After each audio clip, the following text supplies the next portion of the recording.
Coming up for you, Russia is paying influencers to manipulate you. And that's just one way Russian stakeholders are working their fake news into our feeds without us even noticing. What do you think? Should social media platforms have to stop it? Also, the porn-driven website OnlyFans promises authentic relationships between creators and followers via direct chat. But who are followers really chatting with? And the top results of your Google search might be scams. Find out how to protect yourself from malvertising. These topics are moving the tech world, and here's what you need to know.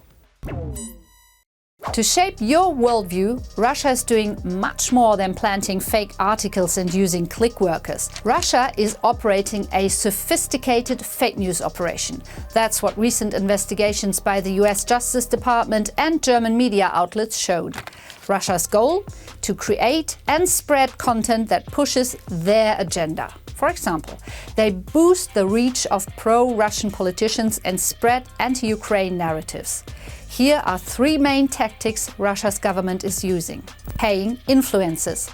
Take Tenet Media, a US-based company. It hosts videos from popular right-wing pro-Trump influencers. The US Justice Department says Russia funneled nearly 9 million euros into this company. So, Tenet Media is allegedly being paid to produce and push propaganda videos. In one instance, Tenet was reportedly asked to produce videos blaming Ukraine and the US for a mass shooting in Moscow, even though the Islamic State had already claimed responsibility. The influencers said they had no idea Russia was signing their paychecks. Posing as trusted media. Russia's social design agency, based in Moscow, spreads fake news through fake websites. These sites are created under the direction of the Russian presidential administration. They imitate trusted news outlets like The Washington Post or Germany's Der Spiegel. The US Justice Department seized 32 of these fake domains. They were publishing fake news stories like reports about Ukrainian immigrants committing crimes, for example. The articles were then distributed through fake social media accounts and troll farms. Speaking of troll farms, there are thousands of Russian social media accounts pretending to be US or European citizens. They post complaints about local politics or claim their government is wasting money on Ukraine. Memes are also used, disguised as humor, to try and change the narrative, like ones about the Moscow shooting we mentioned earlier. Troll farms, which employ click workers, amplify these posts. By liking and sharing the fake news, the trolls trick the algorithms to push the content right into our feeds. A confidential report by digital forensics firm Trollrensics shows large networks flooded social media with disinformation ahead of the EU's parliament election. Most of these posts are pro-Russian. In conclusion, Russia is crafting well-disguised fake content and pushing it through social media. They are using influencers, fake accounts, bots and memes. So, are social media platforms responsible for stopping it? Here's where it gets tricky. Algorithms thrive on content that sparks reactions, whether good or bad. Controversial posts keep people engaged, and Russian propaganda is designed to provoke. Plus, trolls boost that content, leading to more engagement. That's why fake news often shows up in our feeds. A 2023 EU report found Kremlin-aligned social media accounts reached much larger audiences across Europe than before. On X, formerly Twitter, disinformation campaigns surged, especially after Twitter's safety standards were weakened. To protect yourself from manipulation, be aware that these tactics exist. Do not blindly trust influencers and always check if the website you're reading is legit. Porn-driven website OnlyFans promises authentic relationships between creators and followers via direct chat. But who is really sending those messages? Are users being intentionally deceived? Falling in love with a porn star.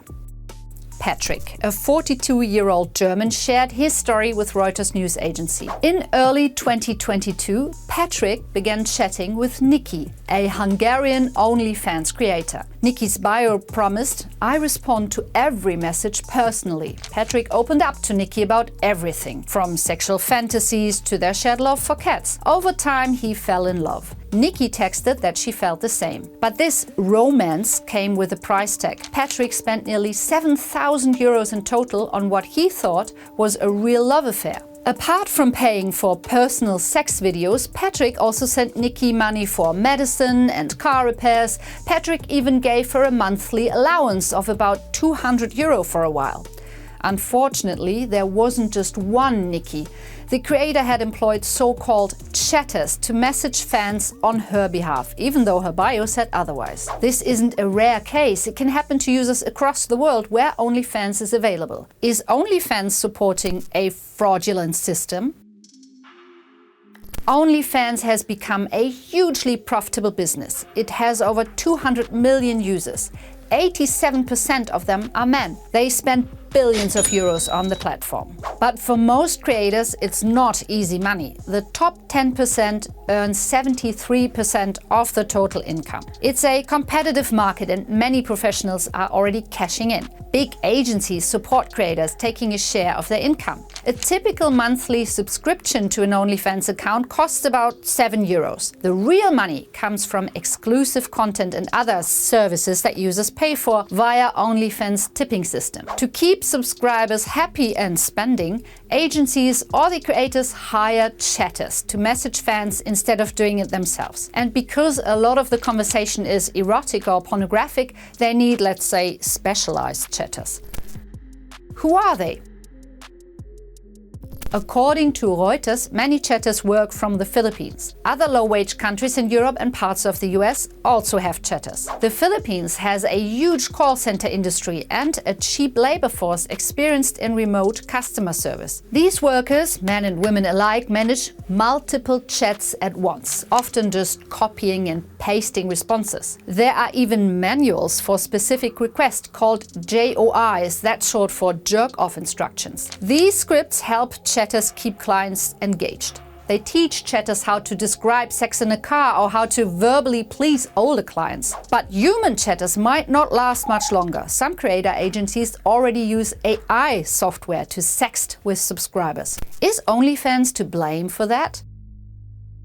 There are court cases looking into this. So far, OnlyFans and its partners deny responsibility. Their argument: a platform can't be blamed for what users do. That might sound reasonable. There's no direct evidence that OnlyFans is involved in the chatter industry. But they do profit from it. The platform takes 20% of every creator's income. That includes subscription fees, but also tips. So, the chatters in the Philippines do increase OnlyFans revenue, and OnlyFans might quietly benefit from exploiting lonely people. What do you think? Should legal action regulate these systems, or is it just up to users to be more careful? Let us know.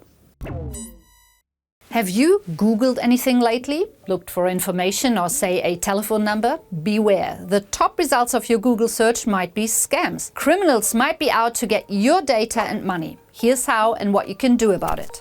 Malvertising.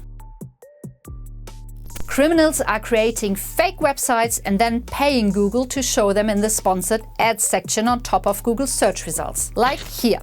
You might think you're looking at Microsoft's support site, but it's really a fake. That's called malvertising. It's been around for a while on Google and elsewhere, but the number of cases is rising. Google dominates over 90% of the global search engine market, meaning it's especially attractive for scammers. They can easily create Google ads that target specific types of users based on location and demographics. Once they have lured you to a fake website, there are basically two ways cybercriminals try to steal your money. Phishing.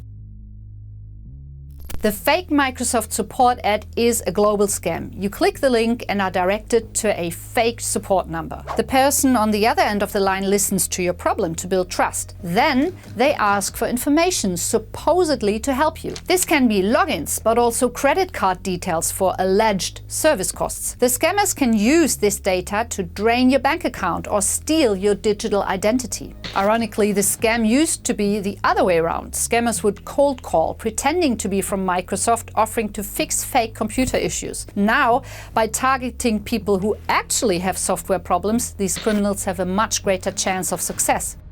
The same tactic is used elsewhere. Looking for new sneakers, you land on what looks like a legit brand website. Cool shoes offered at an unbeatable price. But once you enter your credit card details, you are in trouble. Injecting malware.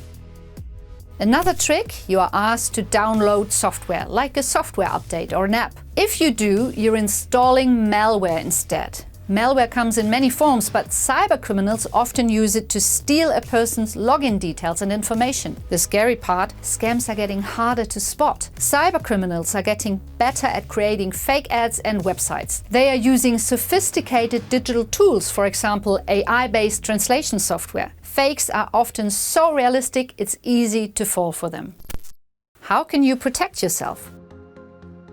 Be skeptical towards sponsored ads on Google. The 3 top spots are for sale. The result most relevant for you, according to Google's algorithms, is usually in 4th place. If you do click on a sponsored link, check the URL of the website to make sure it's where you want to go. If you're trying to visit Nike.com, make sure you're not really on Nikes.com. And if you find yourself on a suspicious site, close the window immediately. If an ad leads to a deal that seems too good to be true, check the official brand website first. If you don't see the same offer there, be careful. And always double-check phone numbers from ads by searching for them on other official sites. But anyway, how do criminals get to the top of Google's search results? Google's algorithms rank search results based on various factors. These include recency, specific keywords, geolocation, and the technical details of a website. This is called organic search. Sponsored ads are excluded from this. To appear in this highlighted section, you must enter a digital auction. Advertisers bid on how much they'll pay per click, and Google ranks the ad based on its relevance and quality. Google charges advertisers between 5 cents and 4 euros per click on average. Google does use AI tools to detect fraud, but criminals are finding ways to bypass them, creating optimized ads and websites that slip through the cracks. Since they can target specific groups of victims, spending a few euros here and there doesn't bother them. Should Google be held responsible when their sponsored ads turn out to be scams? And should they do more to stop these scams? What do you think? Let us know. Stay safe. Bye.